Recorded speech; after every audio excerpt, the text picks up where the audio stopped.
When it was released nearly 5 years ago, Pokémon Sword and Shield caused what is still to this day the biggest uproar in the franchise's history. Hang on. 5 years ago? What the fuck? After over 20 years, the Pokémon series was finally making the jump to a home console, a traditional RPG with the mechanics we all know and love. The Switch was nothing short of a masterstroke on Nintendo's part, combining their highly successful handheld devices with the power of a home console from 10 years ago. Thanks to that, we've seen many games that would have been relegated to 3DS or simply never made at all, given the green light and with more creative freedom than ever before. I mean, we've had budget efforts on the GameCube, but come on, could you imagine what a home console Pokemon game would be like in this day and age? Yep, still trying to imagine. Hello ladies and gentlemen, my name is Jack, Dead Man Walking, and today I shall be your guide into the yearly test of patience we call Pokemon. This video is sort of a follow-up to the Pokemon retrospective I did in 2016. They've aged, and I definitely wouldn't call them great or even worth watching now, but they're still videos that I'm immensely proud of, especially given the limitations I was under at the time. I would personally hold off on watching them if you're new, since I already have plans to rework those older videos later on. Rest assured though that those old versions of those videos will not be going anywhere, so if you want to watch them, be my guest. This video goes out to all the people who stuck by this channel despite being dead for nearly 3 years. Sorry about that. I don't know what it is you guys see in what I do here, but it makes me really happy knowing that there are people that enjoy it. And buckle up, because this isn't going to be quite the same tone of video you remember. With all that said, let's pick up thy sword and thy shield and head over to Galar. Welcome to, or perhaps it would be better to say, welcome back to the Pokemon retrospective. Let's begin.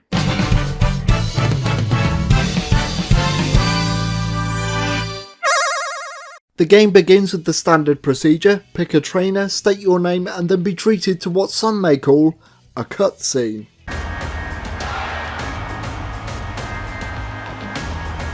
See, most companies get in trouble for not paying their voice actors enough, but Game Freak have cheekily managed to avoid this issue by just not paying for any in the first place. Yes, in a world where even the Zelda series has broken the tradition of no spoken dialogue, Game Freak are here to show us what happens when you only take half a step, and the results are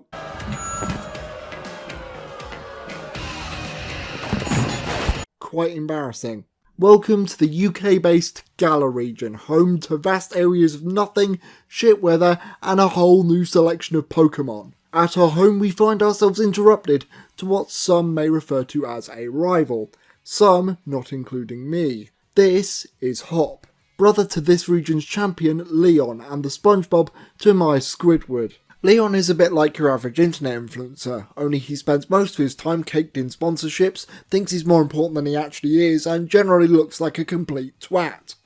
So in other words, he's your average internet influencer. He's come here to give us both a special Pokemon. You all know how this goes already, although surprisingly this game does kick things up a notch by giving the starters their own introductory cutscene. This allows us to get familiar with each Pokemon based on their personalities, rather than just their design. For my first playthrough I went with Scorbunny, since I really like rabbits and fire types are kinda hard to come by in most games. For this playthrough I went with Sobble, since I would have used it on my first playthrough, however water types are often plentiful in these games and I didn't really know what I was working with at the time. Starter Pokemon from as early as Gen 6 get their own signature move once they reach their third stage. This is an innovation that I originally attributed to Gen 7 back when I originally reviewed it. However, replaying X and Y I realised that that was not the case, so credit to X and Y. Rillaboom's Drum Beating is an 80 power 100% accurate physical grass type move that lowers the opponent's speed by 1 stage. Cinderace's Pyro Ball is a 120 power 90% accurate fire type physical move that also has a high chance of burn. A major drawback being it only has 5 PP. Finally, Inteleon's Snipe Shot is an 80 power 100% accurate special water type move that has an increased critical hit ratio, as well as being unaffected by drawing moves and abilities such as Follow Me and Storm Drain. Starters are really hard for me to talk about in these videos because I'm not a competitive player. All I can really talk about is design and some interesting dual typings, so I'm really glad that Game Freak are putting in the effort to make each starter stand out. Surprisingly, this is the first time since Gen 2 where all of the starters are monotypes.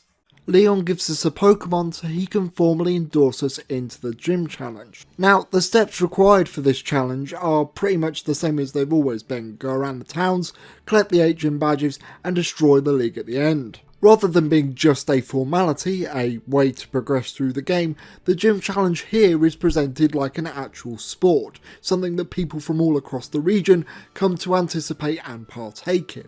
In order to enter the gym challenge, you must first be endorsed by somebody affiliated with the league. If there's one thing I can truly say that I love about Pokémon Sword and Shield, it is unironically the gym challenge.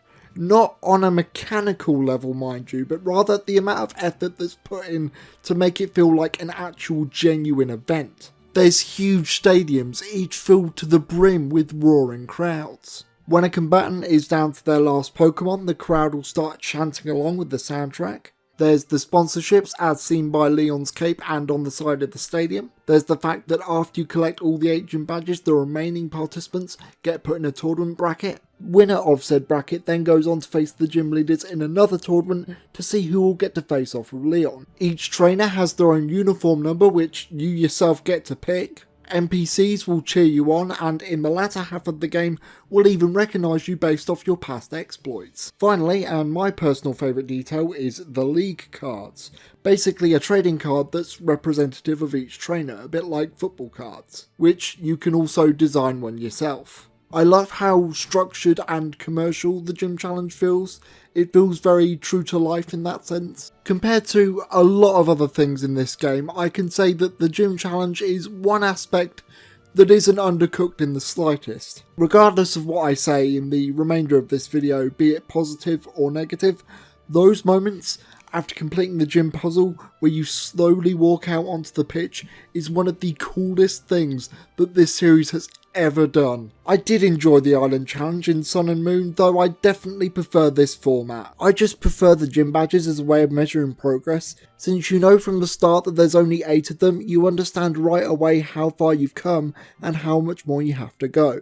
Now, originally, I was going to make this video as a step-by-step retelling of my journey from the Pokemon I caught to various things that happened throughout the story.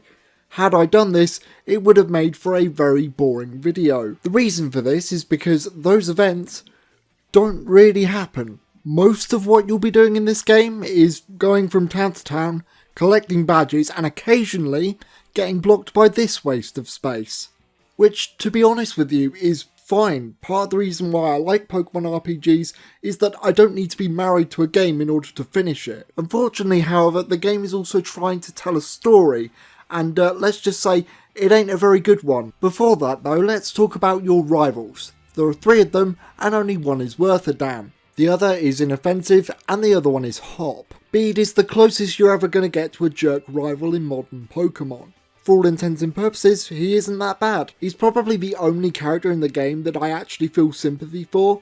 He starts out as an arrogant dickhead having some sort of superiority complex, being endorsed specifically by the chairman. That ego comes crashing down when he gets used and tossed aside by the very man he looked up to. He's eventually humbled and taken in by Opal to become the next fairy gym leader. His attitude by the end still has some ways to go, but you can tell he's trying to be a better person. Marnie is just kinda there. Her brother Pierce is a gym leader and the leader of Team Yell.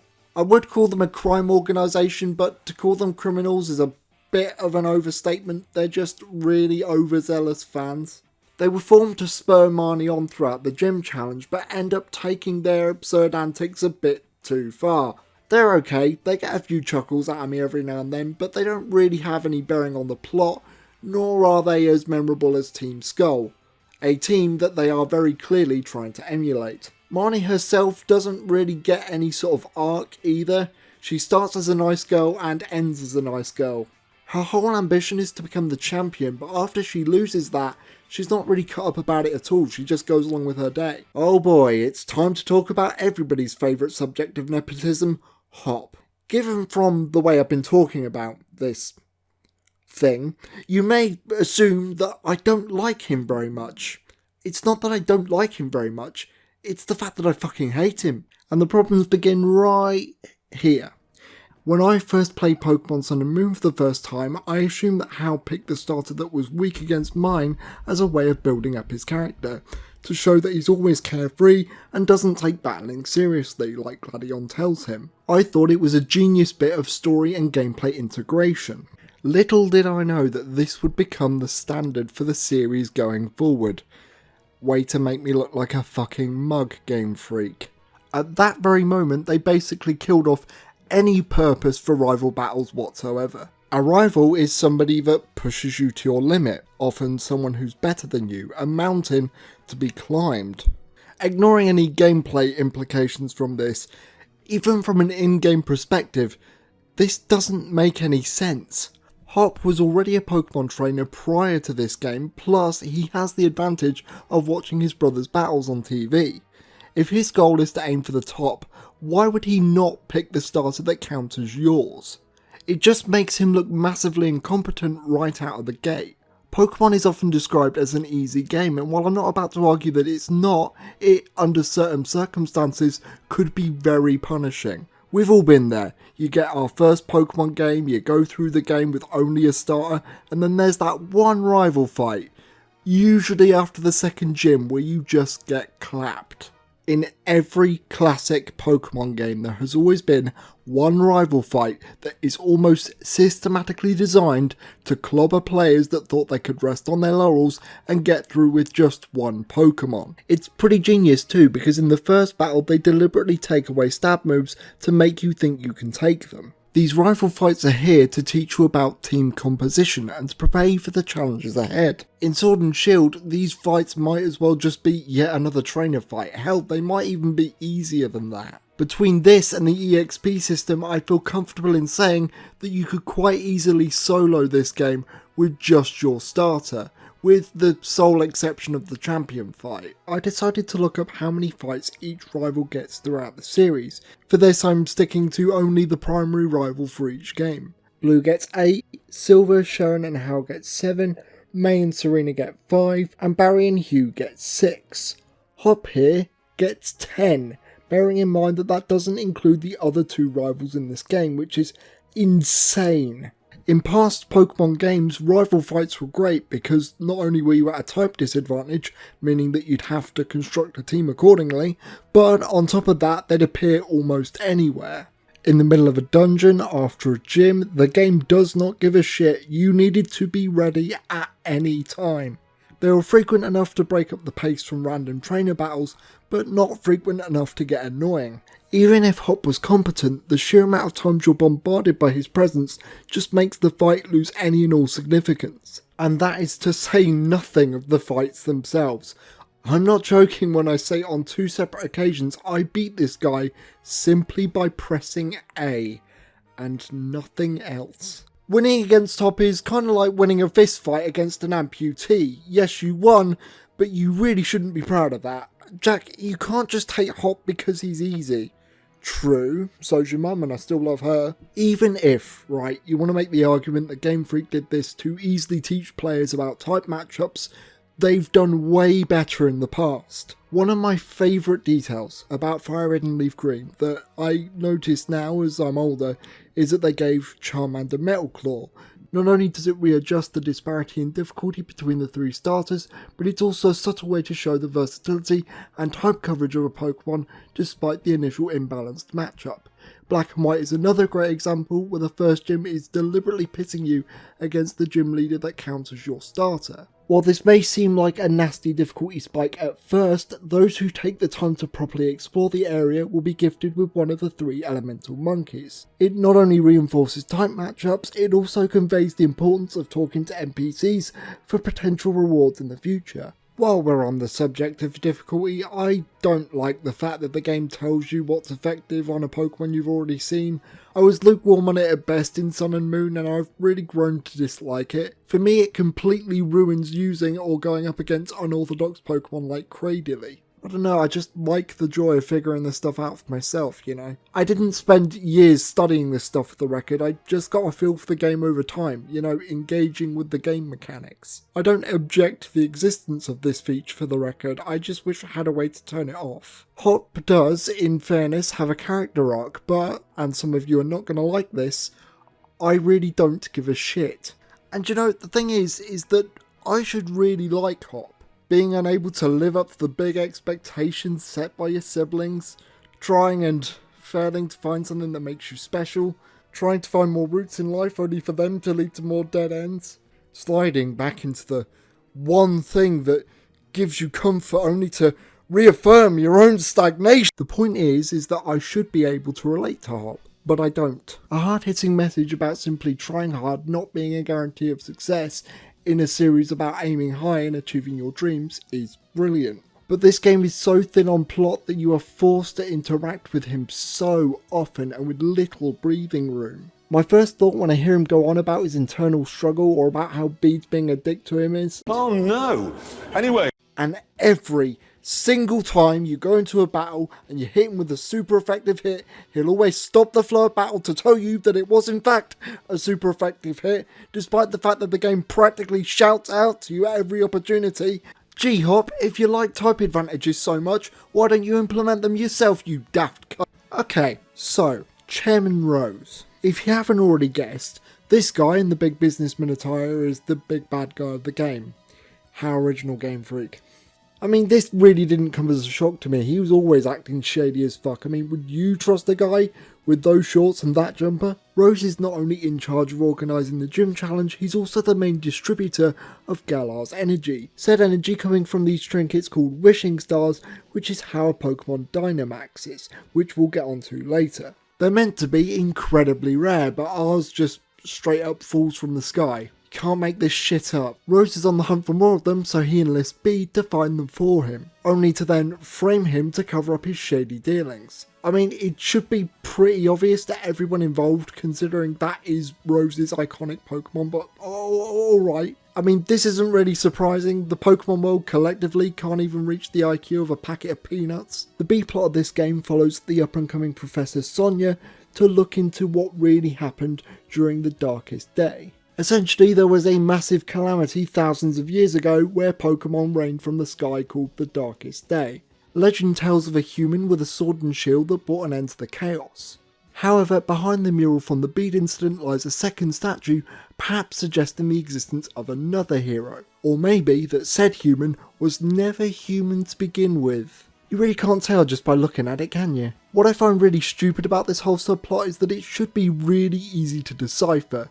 You have literal statues in hotels, murals in restaurants in plain sight, spelling it all out for you, and yet we're somehow supposed to pretend that this is some big mystery. Things don't really heat up until the end of the game, literally before the finale of the game in fact. So after cleaning up our rivals, Leon comes and treats us to dinner.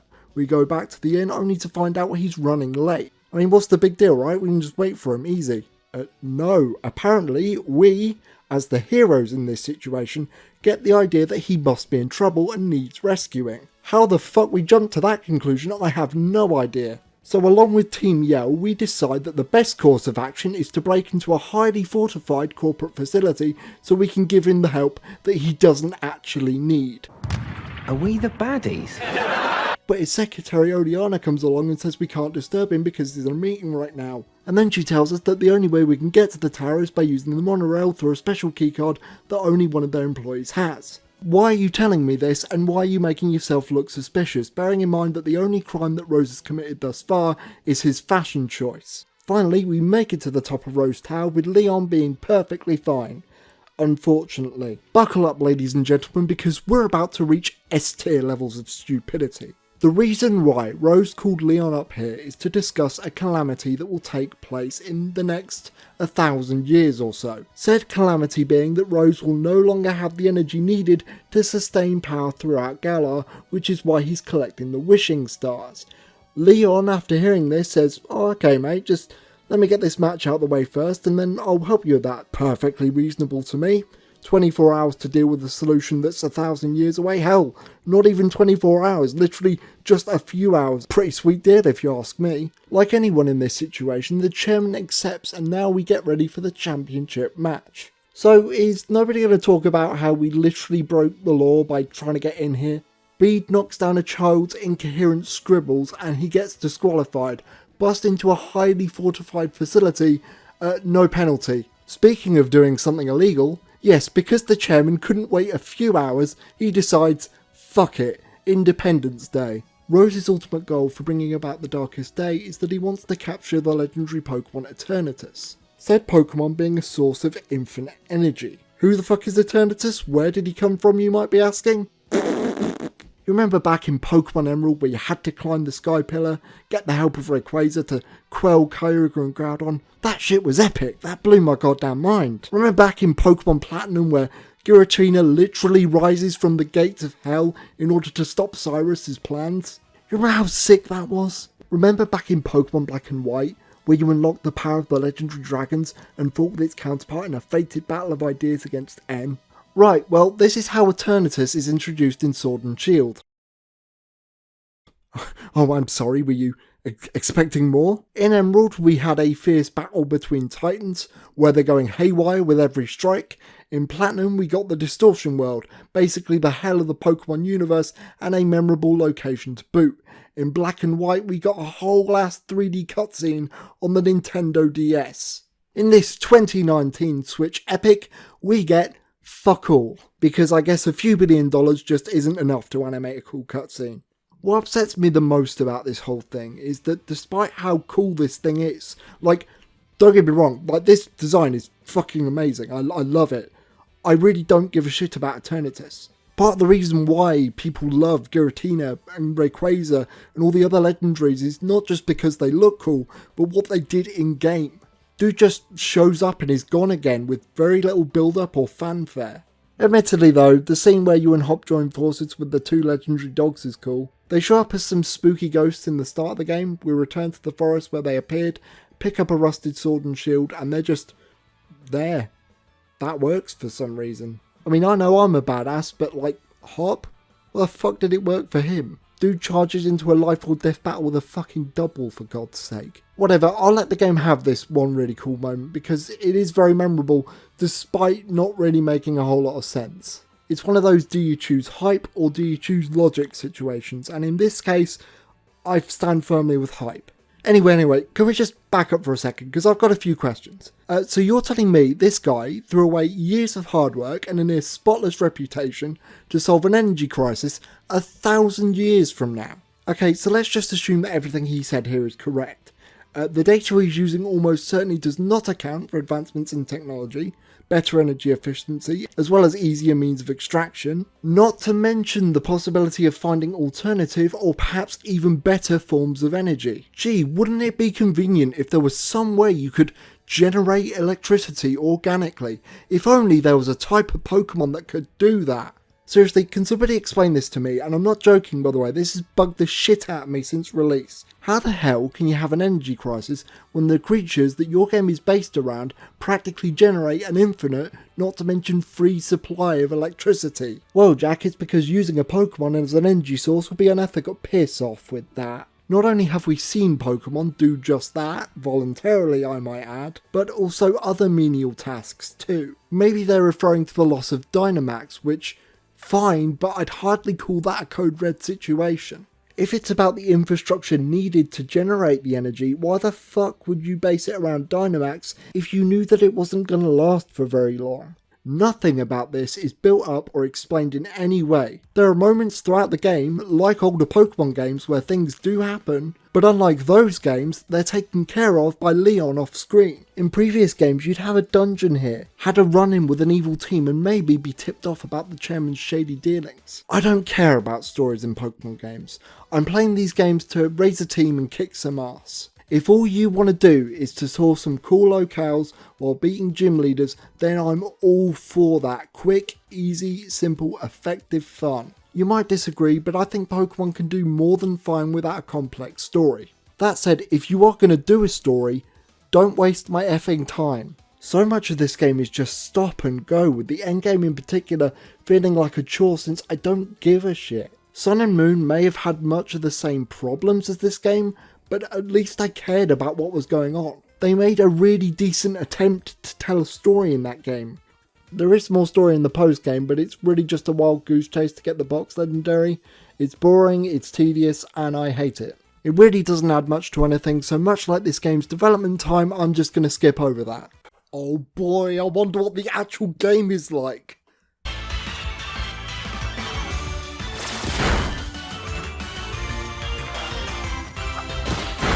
Well, at least I know how my dad feels. Right off the bat, I want to say that if you're expecting some drastic changes this generation, more for you. Did you forget what series you're playing? As mentioned previously, we are back to the gym badge structure, which means if you weren't a fan of how Sun and Moon handled things, you'll feel a lot more at home this time around. As per usual with every generation, there are small iterations that, while nothing drastic, do change the game in very subtle ways, with the bigger changes generally kept confined to this region. Unlike previous generations, however, I can't say that all of them are positive.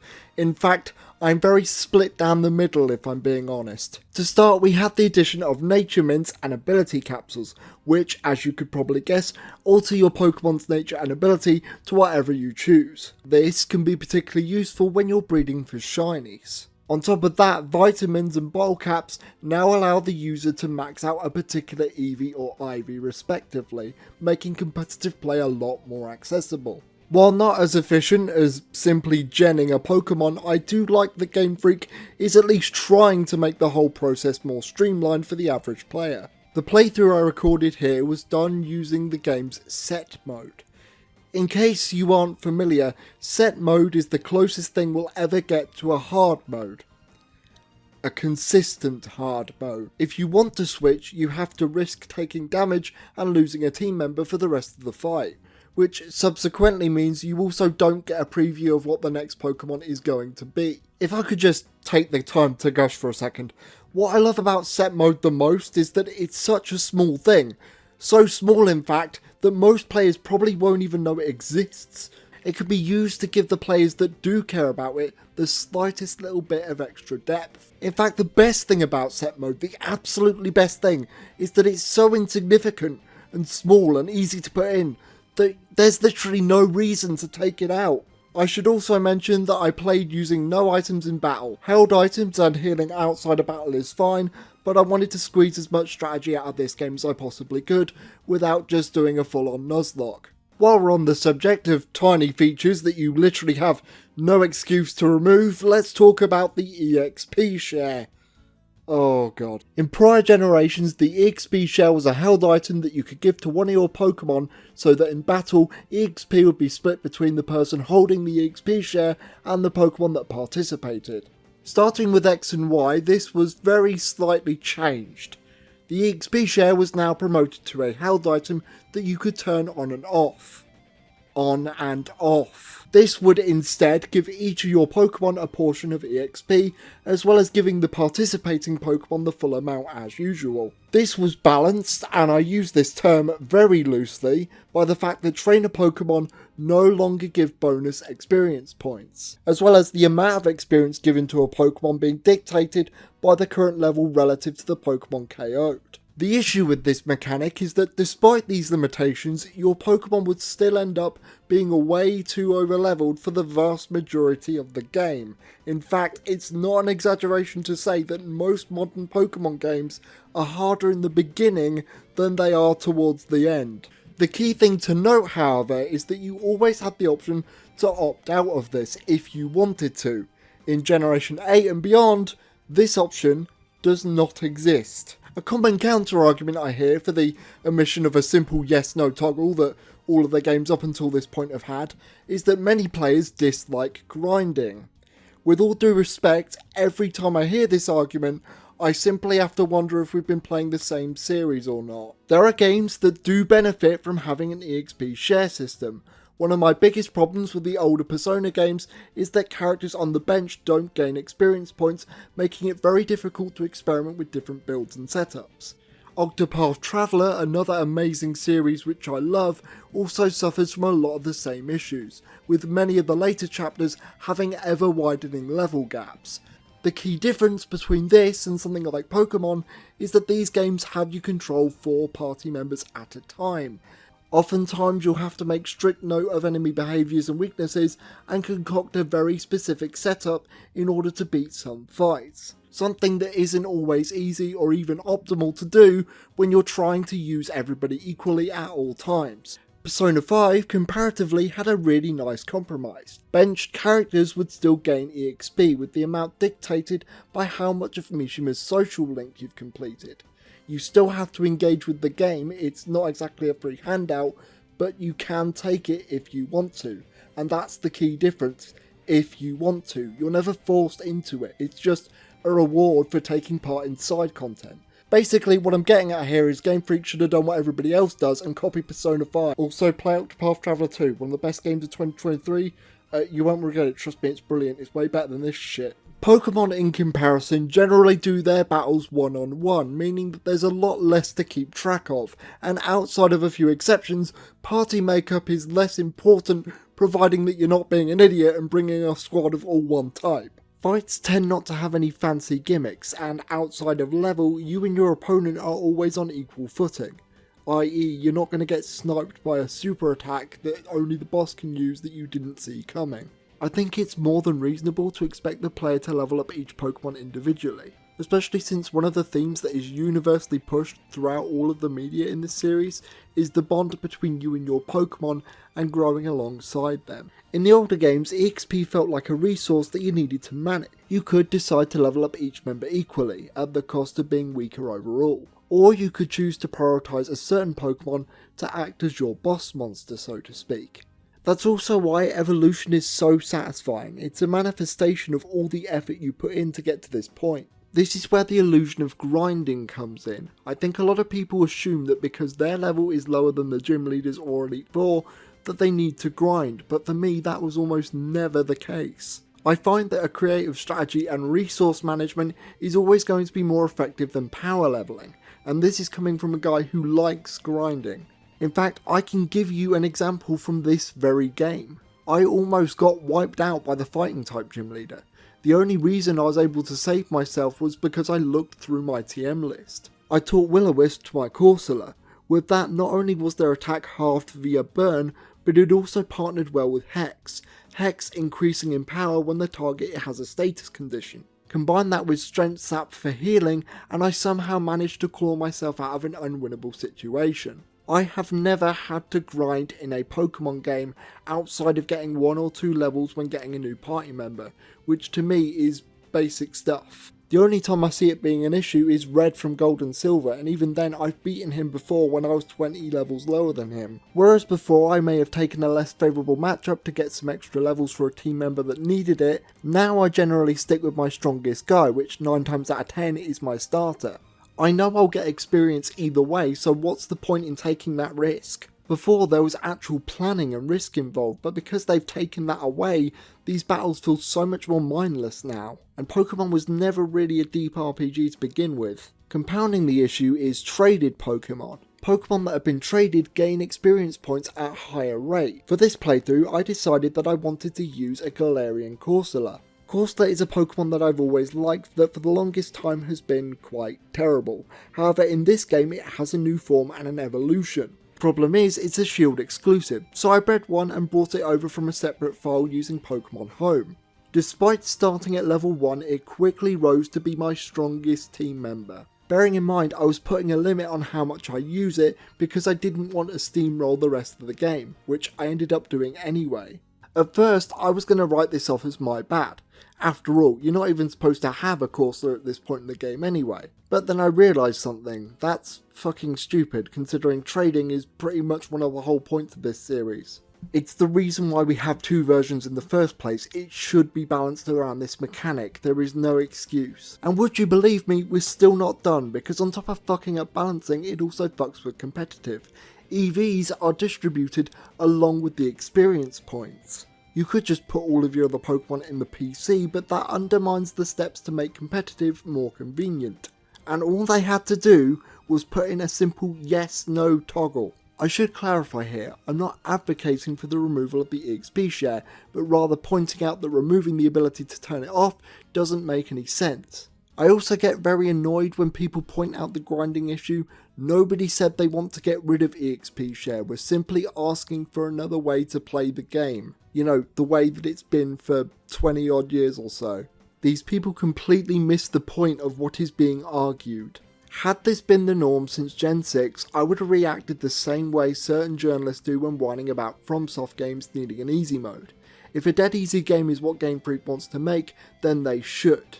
I don't have to enjoy it, but they shouldn't be forced to make something against their creative vision. The difference here is that we're talking about a hypothetical feature that would require restructuring the game design and risking the overall vision of the game, all for an audience that doesn't even like what's being sold. Versus a series that's all about giving players options, slowly having those options being taken away over time. And spoiler warning, this isn't the last time we'll be talking about that either. Let's talk about Dynamaxing, and by extension Gigantamaxing. Like Megas and Z moves before it, Dynamaxing is this region's gimmick. When a Pokemon Dynamaxes, it not only grows in size, but also receives increased XP and powered up moves. Gigantamaxing is mostly the same, except limited to select Pokemon you find in raids, and has a few extra perks. Similar to Megas, their appearance change, and similar to Z moves, they get exclusive moves. In theory, G-Max moves are meant to be more powerful, but since they can only be used by a handful of Pokemon and Dynamax moves have very similar effects, they don't tend to see much use in competitive. Dynamax is a mechanic that I like on paper rather than actually using. For starters, it only lasts for 3 turns, which means you're likely going to use it in one of 2 ways. Either at the very start of the fight to get an early lead, or at the end of the fight to counter the other Dynamax. Normally there'd be an element of unpredictability, but because you know the type of Pokemon each gym leader has, it's very easy to sweep them early on. Adding on to this is the fact that Dynamax can only be used during gym battles, so it takes an already uninteresting mechanic and makes it completely irrelevant for the vast majority of the game. That's not even going into just how broken Dynamaxing actually is in the first place. On top of your moves getting stronger, max moves also give secondary buffs. This could be stat gains or a change in weather. Most of the time, my strategy for these fights boiled down to throwing out my starter holding a Mystic Water to boost my water moves. Immediately Dynamax to set up Rain, once again boosting my water moves. Then by the time the gym leader uses their Dynamax, my starter only has 1/3 of its health left, bringing it into Torrent range, further boosting my water moves. Some of you will say that's my fault for just keeping to one Pokemon and not experimenting, but look, if there's an optimal way of doing things, I'm gonna take it. Graphically, the game is a mixed bag. To give credit where credit is due, before I start shitting on this game again, I think that Sword and Shield have a really nice art direction, which at times can make some areas look very pretty. The lighting in particular is noteworthy of praise, especially in places like Glimwood Tangle. While the Pokemon models themselves aren't much better than the 3DS games, in fact you could say they're exactly the same, they do look a lot better than they did on that console. 3DS Pokemon games always had a tendency to look a little washed out, whereas here they look a lot more saturated and striking, bold colours. I would say the main towns and areas you visit don't look too bad, not amazing, but enough to get an acceptable grade. I love how you start from a more traditional British countryside town with Postwick, only to slowly get more industrial the deeper you go. Spikemuth, despite literally being a hallway, was also extremely cool, being some sort of underground cage fighter for Pokemon. And anything from Glenwood Tangle is absolutely amazing. I love this area. They really took the Grimm's fairy tale idea and ran with it. It's one of the best looking areas in Pokemon. Absolutely sublime. Unfortunately, that's where my praises end for this region, because the actual map itself is probably one of the worst in the series. And I mean that not because of what's there, but because of what isn't there. I'm sure you'll remember HMs, right? They were essentially context sensitive moves that could be used in the overworld. They were the older game's way of gating your progress and guiding you to where you needed to go. Many fans, myself included, found them to be a nuisance, since once taught, you couldn't get rid of them as a form of softlock prevention. You would often have to gimp your own moveset or go without your full party in order to get everywhere. Gen 5 started to put a lot less significance on HMs. They were still there, but they were mostly relegated to optional paths. Gen 7 phasing them out altogether. Much like a Metroidvania, you're never quite told where to use one, you simply have to recall a roadblock you might have seen. In addition, they also gave a greater incentive to go back to optional areas and have some oftentimes decent rewards for your troubles, some even containing rare Pokemon. By doing this, Game Freak manages to create the illusion that each region is more non-linear than it actually is. I mean, even as far back as Kanto, you could potentially fight gyms 4, 6 and 7 in any order you want. Only the 5th badge is required for Surf, the HM itself being obtained from the Safari Zone. With that, you basically have access to the entire map, including the power plant and Seafoam Islands. There's no reason why you would do it this way, but it's cool that it's set up in a way that you can do it that way if you want to. While Sun and Moon may have gotten rid of HMs, they were smart enough to understand what role they played within the game design. Guess what Sword and Shield doesn't do? Every single route you go down in this game is just a linear hallway, fighting trainers one after the other with only the occasional offshoot to give you an item. In a lot of ways it reminds me of Final Fantasy XIII, except the battle system is nowhere near as interesting, and that game actually has a pretty decent story. I actually quite liked Final Fantasy XIII. I'd much rather play that than this game. Controversial opinion, I know. Now, in fairness, Pokemon regions have been getting a lot more linear now. In fact, my favourite game in the series, Black and White, is not immune to this criticism. However, Black and White's linearity suited that game way more, considering it actually had a story. Furthermore, despite the region itself being linear, Universe still had plenty of optional areas, as well as an extra chunk of the map exclusive to post-game. Bonus content for the sake of just having bonus content and not trying to get more money out of your wallet. Dungeons might as well not exist in Sword and Shield, because even when they do show up, they aren't any different from the regular routes. Not only do they lack optional paths, but because moves like Strength and Waterfall are no longer a thing, there's no puzzles to interact with. They're all just so bland and blend in with each other. They did it. They actually did it. They made me miss HMs. What's even more hilarious is that they made the escape rope infinite use, which is a decision I fully approve of, by the way. They're so inexpensive that you might as well, it just makes sense. But the thing is that these dungeons are so simple that the chances of you needing to use one are next to zero. I'll also give credit to the Rotom bike. Being able to go from land to water seamlessly makes exploration a lot more fun, what little of it there actually is. I think I know why this region feels so barren though. It's because of the wild area. Tell me something, have you ever played Ocarina of Time? Because this is exactly that, only that was impressive back in 1998. No, I'm not talking about the tree, although that is hilarious. No, I'm talking about the fact that there's nothing to do in it. It's empty. Well, besides raids, and I hate those, but one thing at a time here. The wild area is essentially a big murky slab of nothing with really sporadic weather and miserable as fuck scenery. Oh my god, I really am in England. I am utterly flabbergasted that so many reviewers hyped this feature up like it was some sort of big step forward for the series. They made a wide open space in 2019. Whoopity fucking do. It's not like everybody else was also trying to cash in on the open world craze at the time.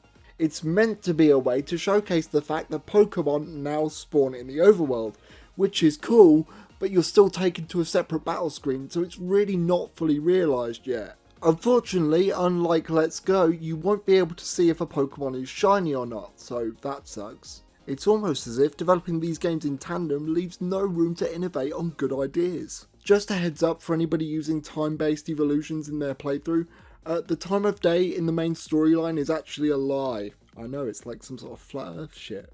Up until the post-game, the time of day is scripted and therefore not determined by the internal clock. The wild area, however, is, which threw me off at first. Just keep that in mind because the game does not explain that to you. If you ever get bored of catching Pokemon, which you will do, you can always cook curry. Not sure why you'd want to do that, but there's a whole curry dex to fill out, so that's where the other half of the Pokedex went. It's actually a super fleshed out mechanic, if you can believe that. You can buff EXP and friendship with your Pokemon, which is nice, but there's already so many ways to do that in this game that it's kind of redundant. In a sense, it's really not that much different from making Pokeblocks or Poffins in the other games. Only those had an entire side activity attached to them. Curry making in Sword and Shield is essentially just this game's version of a Mii. Camping is actually quite cool. It has the depth of a puddle, but I like the idea of going online, going to other people's camps and seeing the types of Pokemon that they've collected over the years. No, the irony is not lost on me. I haven't forgotten that feature. Wait. Like I say, I don't really like to spend too much time here because there's really nothing to do. It's also mechanically confusing.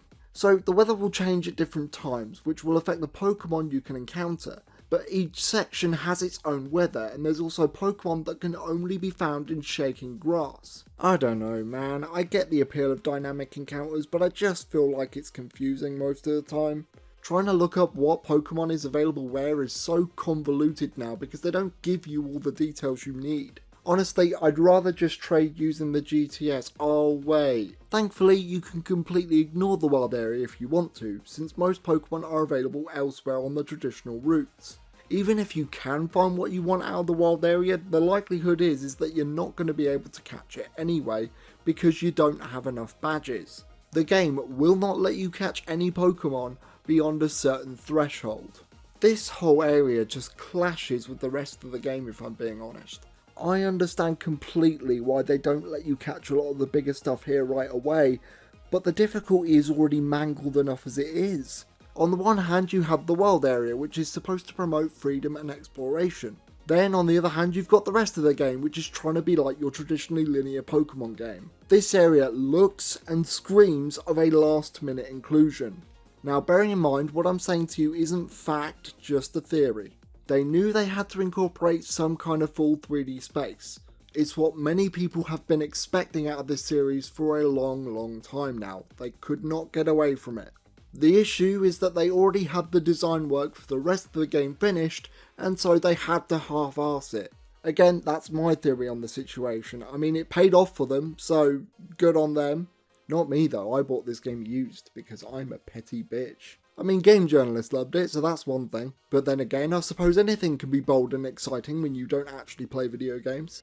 So to conclude, no, I don't find the wild area impressive. It is the furthest thing from impressive. And I'm not saying that in a post-Scarlet and Violet world either. It was never impressive to begin with. Prior to the DLC, the only way you could obtain a Gigantamax Pokemon is through raids, which, as previously stated, can be found in the wild area. I cannot fucking stand these. I recorded what I need from them, and now I plan to never ever touch them again. They take so damn long because each player has to move one at a time. A lot of the max moves do look cool, but when you have to sit through the animations themselves as well as any weather effects or buff they give to the Pokemon, they're so damn tiring. A few specific moves are even worse because they buff the entire party. Rather than giving you an icon to show which stats have increased and decreased, they insist on showing you each and every individual perk. Sure, it was inconvenient before, and this is one of the aspects of older Pokemon games that I've re-evaluated now that I have more of a taste in RPGs. However, with upwards of 5 Pokemon on the field, it can get exhausting. That health bar there is also a lie. Suddenly you have to spend the next 3 turns chipping down a health bar that only you will have any chance of destroying. Picking between AI and real life players is not as easy as you might think it is. The AI, as you would expect, has the brain capacity of a snail. It will always go for a super effective hit when it sees one. More often than not though, they'll turn into a Dragon Ball Z character and just keep buffing themselves until they eventually get KO'd. That is to say nothing of the AI's choice in Pokemon. One of which, I shit you not, is a Magikarp. Playing with people online might seem like the obvious solution, but remember, this is Nintendo. A company who couldn't give us cloud saves for this or Animal Crossing, you know, the only two games you would absolutely want cloud saves on, because, and I quote, it might encourage cheating. There is always going to be some latency, and the best part, you have to pay for it. Oh, and you want to know the kicker, the absolute kick in the bollocks, is that when you try to catch the Pokemon, you have one chance. If your Pokeball fails, then you don't get the Pokemon. And this also includes shiny Pokemon, by the way. Game Freak made my little brother cry, and that is something that I will not forgive them for. Now, regardless of whether you catch the Pokemon, you do get a hefty amount of spoils. EXP candies are a new item that you can use to power level your Pokemon, in case the game wasn't easy enough already for you. I only recommend using these in the post-game. They're a great tool for quick competitive access, but they will make this game's already easy difficulty look like a scoliosis patient. The only other unique reward you get, and in my opinion the most pressing, is TRs. Let me just set the stage for you for a second. We're going to talk about Dexit later, and I was annoyed at the removal of the Pokedex, sure. That being said, I would take a Dex cut in a heartbeat over TRs. I fucking despise TRs. I cannot fathom what they were thinking of when they decided to butcher one of the greatest quality of life improvements this series has ever seen. Remember in Gen 5 you would use a TM and that TM would still be in your bag? Remember how magical that was? Previously, moves you wanted were either gated behind breeding or doing multiple playthroughs of one game just to get a single TM. It didn't even make the game any easier because a lot of the best moves like Earthquake were found really late into the game. It also gave an excellent incentive to go back to previously unexplored areas, with many being in tricky locations. Sword and Shield, in the interest of fairness, still does actually have unbreakable TMs. But on the flip side, they might as well not have. All of the moves you would expect, like Flamethrower, Earthquake, Psychic, have been gutted from the list of TMs and been made into TRs. Single-use TMs that can only be obtained through Raid RNG. Meaning you could go through this bullshit multiple times and still not get the move that you want. It's alright though, it's okay, because despite the fact that Pokemon fans hate grinding, as they like to tell me all the time, they don't ever seem to complain about this part. I wonder why. They had to butcher an already previously perfected mechanic just to prop up their new shitty gimmick. Not to jump the gun here, but this doesn't get any better in future. In fact, I actually think it's worse in Scarlet and Violet. The only thing more tragic than that is the actual TM list. Swift and Magical Leaf, oh boy, Game Freak, you shouldn't have. No, really, you shouldn't have. While we're on the subject of things that you really shouldn't do, Game Freak, locking the sound options behind an optional item, a very missable optional item I might add, it doesn't make you look fun or quirky. It just makes you look like a fucking clown. Why don't we switch gears for a sec? How about we be a bit more positive and talk about the Pokemon designs? Now, given the tone we've had so far, you may not be expecting what I'm about to say next. I love these designs. I really love these designs. In fact, I would go as far to say that this is the best collection of Pokemon we've had since Gen 4. For reference, Gen 4 is arguably my favourite roster, tied with Gen 3. One of the reasons why I love Sinnoh so much is because it sanded off a lot of the rough edges from the Pokédex by giving older Pokemon new forms. Gen 2 had a lot of Pokemon that I like design wise, but are shit to battle with. So many were just borderline useless or outclassed by Kanto counterparts. Not only were these forms better to battle with, most of the time they were just straight up cooler. Yes, I do prefer Magmortar and Electivire over their Kanto counterparts, what of it? It also made transferring up older Pokemon, something that became standard in this generation, way more exciting. Pokemon you've owned for years now had the opportunity to grow with you. With the exception of Sylveon, however, this practice was largely forgotten about. I was genuinely convinced that Game Freak were done buffing older mons, which is really disappointing because it's not like we don't have decent candidates. Returning from Sun and Moon are regional variants, which, like before, are alternate takes on Pokemon to fit the theme of each region. Unlike Sun and Moon though, they may not evolve into what you might expect. Farfetch'd, Meowth, Mr. Mime, Corsola and Zigzagoon have all received evolutions via this feature, and my god, it feels so good that I can finally say that. Farfetch'd in particular was one that I wanted to get good for a long time. In fact, I bought Sword version specifically to get Surfetch'd. Couldn't give a shit about Zacian, I'm all about the duck. As a Gen 3 boy, it was really surreal to unironically use a Zigzagoon on my team for the first time. And better yet, actually have him be good. Look at him. My boy's all grown up. He's graduated from being a HM using disappointment to an absolute unit. It sucks that a lot of these are regional exclusives. On the one hand, it does provide an in-universe perspective as to why they could never evolve before. It's because they didn't have the right environmental conditions to do so. That I like. Although, like many other comments I've made on Game Freak's decision making, I don't think that was intentional. From a practical perspective though, these extra forms were what made migrating older Pokemon up so fun to begin with. Regardless, I'm still happy that these guys eventually got their time in the spotlight. Like genuinely, out of all the features in Pokemon, this is the one thing that I wanted from them for the longest time, and by the looks of it, they're continuing. So outside of revamps, what do I think of Galar's Pokemon? The starters pretty much all kick ass, I could take any one of these. Cinderace is probably my favourite, although Inteleon is starting to grow a lot on me too. It took me a bit to get what they were going for, but the whole spy ankle is really neat and its shiny kicks ass. Plus he can do the spirit gun like in Yu Yu Hakusho. Every generation there's always a Pokemon that comes along that I look at and go, I have to have that on my team. And this gen, it's Corviknight. Such a badass design. Regional birds have kind of been losing my interest as of late. This is the coolest regional bird since Staraptor. I think I still prefer Skarmory as far as still birds go, but he definitely gives him a run for his money. The Applin line is another one that I like quite a bit, especially Flapple. It's a dragon that uses the core of an apple as its body, but when its wings fold in, it becomes whole again. I know a lot of people don't like the idea of putting eyes on random items, but this is a shining example of execution being king. Absolutely wonderful design here. The Impidimp and Hatenna lines are part of the reason why Glenwood Tangle is such a memorable area. Again, they went to town with the whole Grimm's fairy tale idea. I could go on for a whole nother paragraph talking about the designs I like.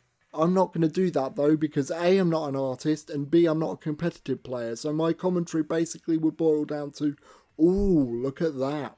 Pokemon designs are highly subjective, and I have no idea where the community stands on these since I tend to avoid the Pokemon community nowadays. Bottom line is though, is that I vibe with a lot of these designs. It's one of the few genuine points of praise I can give this game. Right, now back to being a little bitch. I think it's about time we got political. That's right, ladies and gentlemen, we're finally going to talk about Dexit, after the popular British breakfast cereal of a similar name. And much like any old political discussion, it's complete cancer. For those of you who are unaware, you lucky bastard, Dexit refers to the elimination of half the Pokédex. Out of the near 900 possible Pokemon, you can only catch 400 of them. But what about, yes, I know about the DLC, we'll get to that. The ability to transfer your Pokemon from game to game wasn't just one of the defining features of Pokemon, it was its defining feature. Pokemon games, in many ways, lag behind other RPGs. They don't have the best stories, the deepest gameplay, the best characters, or even graphics, but what they do have is the Pokemon themselves. This series is the only one I can think of where your progress in any of the mainline games, no matter how old or obscure, has an impact on the current one. The only series that I can think of that does this is the Armored Core series, and even then that's only within each generation. The fact that I could replay Pokemon Colosseum on GameCube and be able to take a Pokemon from that game all the way up to Switch is nothing short of mind-blowing.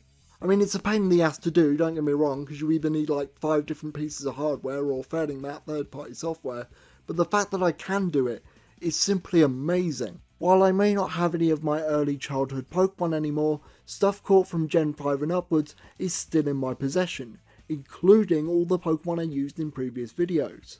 This Magmortar in particular has been with me since the Black and White days. I got this from a random unsuspecting trade one day, and ever since, this particular Magmortar has been the ace of my team for the last decade and a half. It turned a Pokemon that at the time I didn't care about into one of my favourites of all time. In fact, as fucking pathetic as it's going to make me sound, this Magmortar is practically a member of my family at this point. He has been an absolute bro, and as luck would have it, he keeps getting into these games, so lucky me. I can vividly remember using a lot of my Pokemon even now. While many memories fade and become hazy over time, the fact that I can still look at all of these guys proves that they happened. I think that's why a lot of people that don't get into Pokemon at a young age struggle to really get into it when they're older. For many of us, it's a pocket gateway into our childhoods that few other games can provide. That's why the Dex cut is such a big deal for so many people. This is a series that runs on nostalgia in more ways than one, so if you were to deny people of those memories, it's not going to go down well. In the past, I've brushed off a lot of the flaws of previous games, particularly those in X and Y, on the basis that they needed to cut back in order to maintain the Dex. This is also why I've neglected to talk about this issue until later in the video, because my problems with this game run way deeper than just Dexit. There are indeed positives that come from a reduction in scope. The game can be given extra polish, it can be packed full of extra side activities, you could spend that extra time and budget to give the Pokemon more detail. But come on, let's be real, do you really think a company that can't even be bothered to put in battle backgrounds half the time would really do that? Do you really think Game Freak would do that? Especially with their current output. Like, fucking hell, I'm playing the new Scarlet and Violet DLC right now, and the texture flickering, my god. I'm sure you remember that interview with Masuda and Omori where they stated that the reason why they had to cut the Dex was because they had to redo the models and make higher quality animations. Now, I wasn't in the room when they said this, obviously, and I'm still learning Japanese, so I cannot confirm whether or not this was said. Like any self-respecting gamer, I also don't put much trust into games journalism. I really hope, for Masuda and Omori's sake, they didn't actually say this and this was just mistranslated or misquoted, because these are the same models. Like, I'm not saying that with any ambiguity, these are the exact same models. In fact, I'm pretty sure it would take more time to make exact replicas of these models than it would be to just simply improve them. Now, I don't know much about programming, but surely it can't be that hard for a veteran game company to put these Pokemon in, especially when they're more than happy to do it for the sake of DLC. In fairness, some of the animations here do look good, very good in fact, but that just makes the old ones stick out in comparison. You've probably all heard this point before, but why is it that the GameCube spin-off has better production values than the 2019 Switch game? Believe you and me, I will talk about Colosseum and XD in the very near future. As far as I'm concerned, these games run fucking rings around modern Pokemon games. They deserve much better than to be a footnote to this vapid waste of creativity. And before you say, oh well, they were using Stadium assets, so that doesn't count, that's cheating. Let me remind you that this game also reuses assets from Pokémon X and Y, a game that, while heavily flawed, I have a lot more respect for in comparison to this game. X and Y not only had the job of converting every single Pokémon into 3D, it also had to create a region of its own while being the first simultaneous worldwide release. Now, its flaws are still there and they still deserve to be criticised and acknowledged, but it's honestly a miracle this game turned out as good as it did. It's a weak entry into the series, but it's one I respect a great deal. In comparison, what's this game's fucking excuse? I suppose you could argue that the sudden jump to console threw them for a loop. If that's the case, why didn't they just give themselves more time to adjust? Actually Jack, I'll have you know that the reason why they can't delay it is because of all the other merchandise and the trading cards and the anime. Fuck off with that. Listen, alright, and I want to make this very clear, if you're trying to sell me a shit product, I couldn't give a rat's ass how many trading card packets you sell. If you want to put business first, that's fine, but I am so tired of Pokemon influencers using that as an excuse. I bet you 100% if this game was made by Square Enix, EA, Activision, Sega, whatever, then they wouldn't be so quick to jump to their defense. Giving weird excuses like that doesn't make Game Freak look any better. If anything, it just makes them look more incompetent. I'm not going to rescind all my criticisms just because of an arbitrary deadline the Pokemon Company sets itself. That's not my problem. Greed is what's killing this franchise. Well, its integrity anyway. Greed is fine, make as much money as you want. I have no problem with a big company making money. I would find it weird if they didn't want to make money. It's when greed starts to erode quality of the product that I start to have an issue. Guys, we've been getting a new Pokemon game nearly every year since inception. Back in the day this might have been fine, games were much smaller back then. Final Fantasy used to release mainline entries yearly. Now we're lucky if we even get one every decade. From 2021 to 2022 we got 3 games, with 2 of which being some of the most ambitious to date. The act of releasing a series every single year is just not feasible anymore. Game Freak tells us all the time that it's learnt its lesson, but when I read articles like this, they clearly haven't. They clearly do not understand what the problem is. They aren't at the breaking point yet, but I have a feeling that if they continue down this path, eventually something will crack. Eventually they'll release a game that's so broken they simply can't ignore it anymore. I mean, we're kind of already at that point with Scarlet and Violet. Personally, I'm not even convinced that the Dex cut was the result of some developmental issue. No, I think it's far more likely that this was done to make future DLCs more enticing and to shill home subscriptions. Pokemon Home is the successor to Pokemon Bank, a glorified Google Drive for your Pokemon that instead of costing £3 a year, it now costs £16 instead. Ooh. Now, that's a very small amount of money, you might say, and that's very true, but the issue is that it shouldn't even cost money at all. I know I've defended Bank all those years ago. I was young, foolish, mainly foolish. My opinion on this company has changed drastically. This process always used to be free. Granted, it did require 2 systems a lot of the time. That said, given how prevalent the DS was back in the day, I don't think it's a stretch to say that someone other than you had one in the house. At least in Bank's case, if you only wanted to transfer and not store, you could just do it once and never pay for the service again. Here, because of all the cuts, certain Pokemon obviously aren't in certain games, and for a while, there were Pokemon that weren't in any games at all.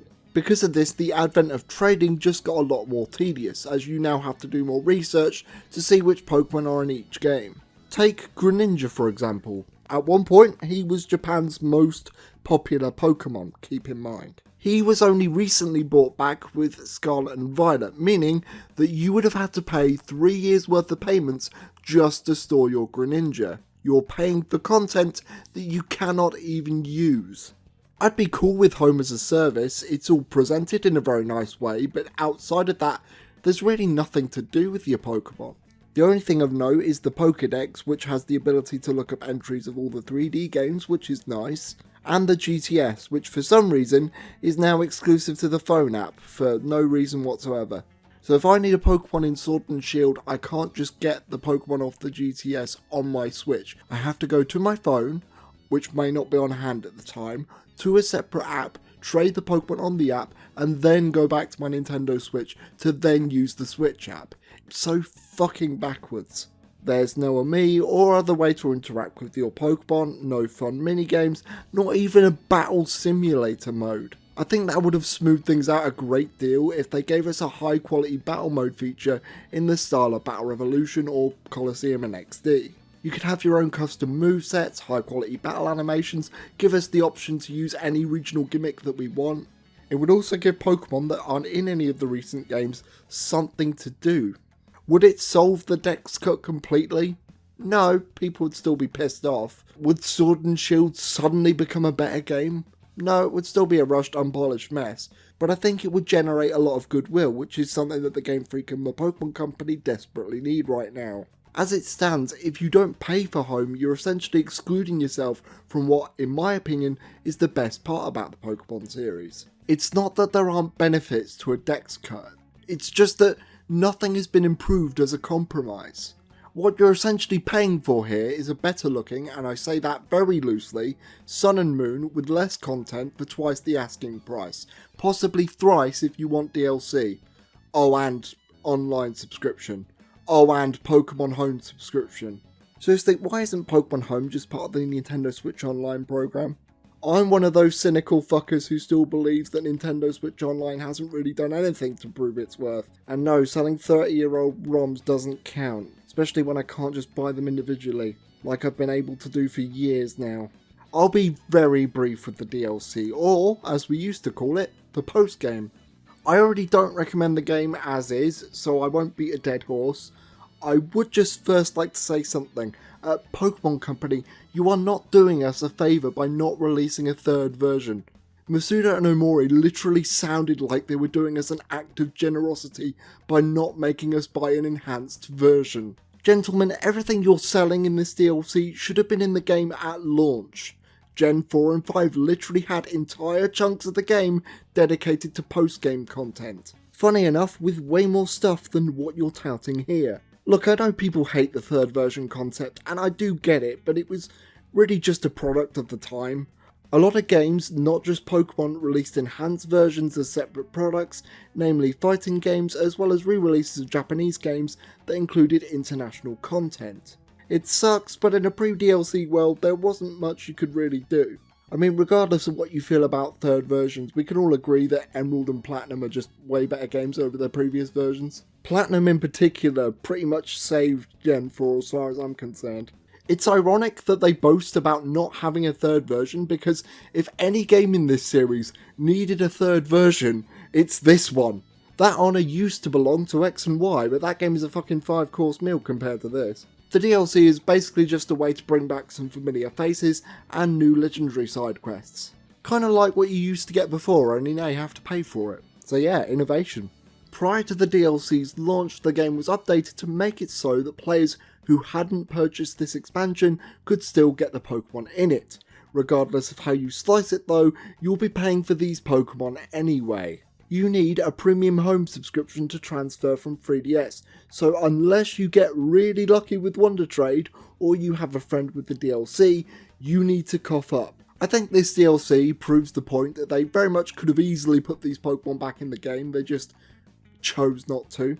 The Isle of Armor and Crown Tundra are a bit more interesting to explore, but not by much. The Crown Tundra more so because there's an actual objective you need to complete, that being finding the legendaries. The biggest feature to come from this DLC is the new raid system, Dynamax Adventures. Contrary to what you might be thinking, I actually like these quite a bit. Your goal here is to get through the dungeon with your run culminating with a battle with a random legendary. There's a few things here that make these way more enjoyable than the ones in the base game.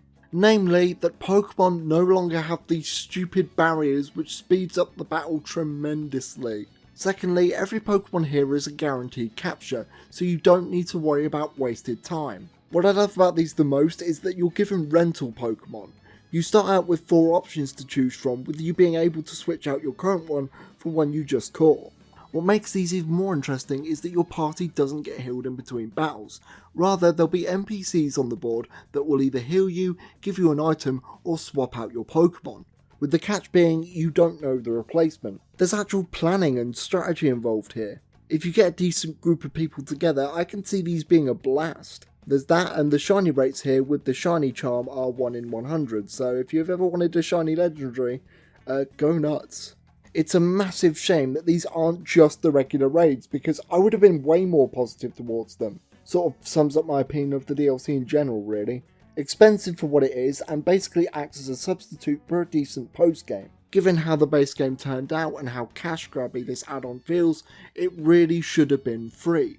Had it been a free update or part of the post-game, as I keep saying, I would have really loved this.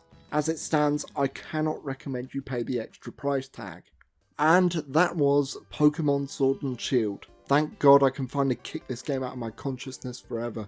This game, simply put, is not finished. The story is rushed, it's graphically subpar, it's missing features that have been standard for years now, it has poor implementation of its ideas, butchers old ones, and should be about half the price. But you want to know the most disgusting thing about this game? I actually enjoyed myself. If you're wondering why I didn't talk so much about the positives of this game, it's because, well, they're basically the same for every other game in the series. Catching and raising Pokemon is still fun, the formula doesn't need a drastic overhaul, it just needs polish. Prior games stood out on their own right, they didn't need stupid regional gimmicks to make people come back, they came back because they're fun and well designed. Do that instead of implementing one-time gimmicks that will never be fully fleshed out in an attempt to make each game feel special. Don't misunderstand me, I do not recommend this game. There are a ton of great RPGs on the Switch, please do not let it be this one. Even if you're a newcomer to the series, I would much prefer it if you play games like Heart Gold, Soul Silver or the Black and White duology. The sad thing is though, is that I really don't think Game Freak will reach these heights ever again. Despite everything I went over in this video, this game is still the second best selling game in the series, only lagging behind Red and Blue. Pokemon is nearly impossible to kill. Regardless of what you or I think about these games, they have a winning formula, one that they're going to milk into the ground. It's not that there aren't good creature capture games, hell, even before Pokemon. Regardless of how well Temtem or any other indie game project would have turned out, you will never have Pikachu, Charizard, Rayquaza. Not even AAA companies have managed to topple this franchise. For a long time, Pokemon has been way more than just a game. It's become part of many of us through constant exposure and through the relationships we formed from these games. In fact, it wouldn't be an exaggeration to say that over half the friends I've made over the years was through a shared connection through Pokemon. It doesn't help that the internet discourse surrounding this game is one of the worst I've ever seen. On the one hand, you have the people that want to turn the national Dex into the next civil rights movement. Then on the other hand, you have the stands and the generic PokeTubers. These people will call you spineless and hate bombing despite the fact that they have little to no integrity whatsoever. Their entire identity basically revolves around Pokemon and promoting products for the Pokemon company. Now, don't get me wrong, I do not give a shit what you play. By all means, enjoy your games. I enjoy these games. Anything that gives you joy, provided that it isn't impacting on other people, should be celebrated. I also understand that there are going to be some very bad eggs out there. People that have no interest in being constructive and just want to see the series itself burn. Believe me, I know, I'm a Sonic fan. However, most people that I've seen that weren't just spamming the National Dex hashtag were just being very honest about their opinion and very reasonable at that. You don't have to agree with them and that's fine, but at least let them have their say. I'm not going to give you shit and you certainly shouldn't give them shit. Also, since I know a lot of influencers like to use the game footage not final bit as if it were one of the 10 commandments, let me just say, don't ever let anybody give you shit for being unimpressed with a game based off its promotional materials. This stuff is literally there to drum up hype. If it fails to do that, then the team behind it have failed to pitch you their product. Anybody, and I mean this, anybody that says that you need to fork out the cash for a game that already looks uninteresting to you just to say that you don't like it is a fucking idiot. Game development is not a charity. Now, if you wanted to do an in-depth discussion about a game, that's different. That I completely understand. But the very idea that you need to give every single game a chance, even if it doesn't look good in trailers, is absurd. For the record, I'm not all that critical when it comes to media. I'll never start spouting off about objectivity or media literacy, or tell you in a really condescending way that you can like something, but you have to admit it's shit. Fuck that, you like something for reasons that are personable to you. I myself enjoy many games that people would consider garbage. Again, Sonic fan. Ultimately, what I'm trying to say is that I wish more people were open to discussion. Part of the reason why I stopped doing this so long ago is because it just stopped being fun. Instead, people either call everybody that disagrees with them a clout chaser, or they constantly make videos on stuff they hate just to prove a point, rather than recommending something that's actually worth people's time. Straight up, I outright nearly cancelled this video several times because I just wasn't satisfied with it. If I'm gonna spend all this time making a video, I'd much rather do it on something that's deserving of that time. In the end, I felt like I kinda had to. I've been away for so long, I knew that this was something that you probably will enjoy. And after bigging up the series so much over the years, I can't just turn and run away when they do something that I find disagreeable. I have to take the bad along with the good. The funny thing is, I'm actually kind of glad Sword and Shield turned out this way. This game turning out as badly as it did led me to try other RPGs. Final Fantasy, Dragon Quest, SMT and Persona, Xenoblade Chronicles, goddamn Chrono Trigger, as well as several other games from genres that I wouldn't have given a second glance before that have since become some of my favourite games. At the end of the day, while I 100% support voicing concern over the direction your favourite series is going, there has to come a point at some time where you go, is it even worth it anymore? Sometimes it's better to just move on. I still play these games because I enjoy them, but I don't view them as highly as I would, say, a new Persona game or a new Final Fantasy. Those games I actually genuinely anticipate. A new Pokemon game at this point to me is just a formality. Everyone has what they consider to be media junk food, and the Pokemon series is mine. Granted, just because Sword and Shield turned out this bad does not mean I retract anything I said about the earlier games. Gens 1 through 5 in particular are all games I can recommend as classics of the RPG genre. That does not change. If you feel that these games keep letting you down, don't buy them, not out of spite for the developer, but to give it to a game that you think genuinely deserves it. Hypothetically, even if this was the last Pokemon game I ever played, which at one point it almost was, I'd still be a fan. I've got almost 20 years worth of content to rediscover and in some cases enjoy for the very first time. I hate the phrase people say that, oh, I'm not a fan anymore, because to me, if a bad product is all it takes for you to stop being a fan, you were never a fan to begin with. Being a fan doesn't mean you accept everything that is given to you. Being a fan just means that you appreciate the good shit that's already there. Many IPs don't get a sequel, let alone a multimedia empire, so even if we get nothing but subpar games from here on out, I'll always be grateful for the great games that we did get. And hey, while the quality is not at the level that they should be, I still did enjoy many of the recent releases from this series. Except for BDSP, that was fucking embarrassing. But Legends Arceus and Scarlet and Violet do show promise, provided that they actually give their staff the time and the resources to actually see things through. So that's that. Thank you very much for making it this far, doubly so if you've been waiting nearly 3 years. My motivation basically got murdered a while back, but slowly and surely I'm getting back into it again. I will be doing a video on Legends Arceus and Scarlet and Violet. BDSP will be done as part of a compilation video discussing all the remakes. Probably won't be next though, because I need a fucking break from Pokemon, man.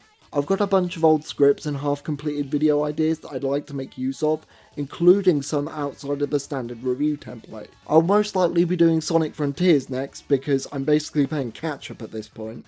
I still plan on covering the Reignited trilogy, following up videos, and remaking others.